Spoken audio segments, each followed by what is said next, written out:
It takes intelligence and determination for a woman who has fled a country as a refugee to return years later and rise to become a member of parliament. Mary James Kuku, a mother of two from Sudan, has lived this experience.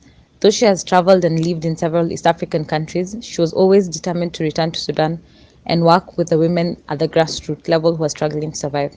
The struggle of a Nuba woman with a quest to empower the women and girls who are victims of war. Mary is an Indigenous woman born in the Nuba Mountains, an area where access to public services such as education and health care is quite difficult. Some of her relatives, who are leaders in the Nuba community, encouraged her to pursue education so that she could make a better life for herself. So Mary left the community to study in Khartoum and eventually went to become a teacher. Still, she always wanted to return to work with the community, especially the women there who had very little voice and particularly had hit with poverty and illiteracy. Throughout high school and university, she was always a leader and involved in student politics, a clue to her future political career on the national stage. After fleeing war and settling as a refugee in Nairobi, May was able to find employment with a number of development organizations where she worked as a gender officer and financial officer. Later, with other women, she founded Sudanese Women Voice for Peace organization where she acted as a liaison between the organization and women at the grassroots level.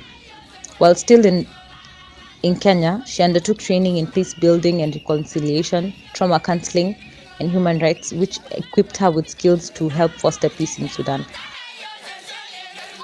Seeing the need to support vulnerable women of the Nuba community at the community level who faced violence and extreme poverty, this prompted her to form the Labaya Nuba Women's Development Organization. The aim of the organization is to improve the socioeconomic status of women, ensuring full and effective participation in development, human rights training, education, peace and reconciliation, rehabilitation, spirituality, and research.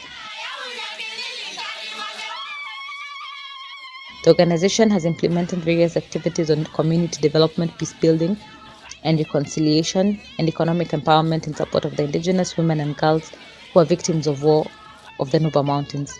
She works closely with the African Indigenous Women's Organization, a regional network, and has been able to participate in some of the international meetings on the rights of Indigenous women. There's a lot to be done to ensure the security of the Nuba women and girls, and the Lubaya hopes that they will be able to work towards a better quality of life for the Nuba peoples.